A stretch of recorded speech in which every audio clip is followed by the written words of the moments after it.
అందరికీ నమస్కారం. నేను మీ తీన్మార్ మల్లన్న.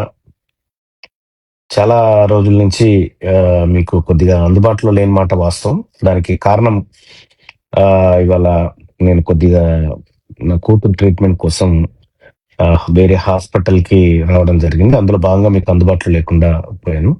సో, దానికి క్షమించండి. ఇక ఇవాల్టి ఆహ్, మార్నింగ్ న్యూస్‌లో ఒక కీలకమైనటువంటి విషయాన్ని మీతో చర్చించాలనుకుంటా ఉన్నాను.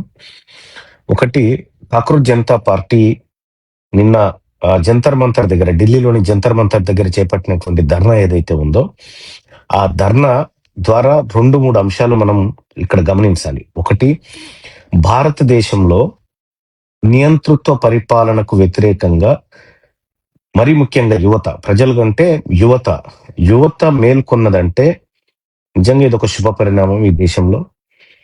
భారతదేశంలో మనందరికీ తెలుసు, మోడీ ప్రభుత్వం వచ్చిన తర్వాత జరిగినటువంటి ఏది అరాచకం, ఒక ఏది ఒక మూఢనమ్మకాలకు సంబంధించినటువంటి అరాచకం ఏదైతే జరిగిందో, దాని నుంచి ప్రజలు విసిగెత్తిపోయినారనేది కంప్లీట్‌గా క్లియర్‌గా అర్థమవుతా ఉన్నటువంటి నేపథ్యంలో, ఇక నిరు ఏది విద్యార్థులకు సంబంధించి నీట్ పేపర్ లీక్‌కి సంబంధించినటువంటి అంశంలో ప్రజలంతా నిరసన వ్యక్తం చేసి, కేంద్ర ప్రభుత్వ పనితీరును ఎండగట్టి, కేంద్ర విద్యాశాఖ మంత్రి ధర్మేంద్ర ప్రధాన్‌ను రాజీనామా చేయాలని చెప్పి డిమాండ్ చేస్తున్నటువంటి పరిస్థితి మనం చూస్తున్నాం.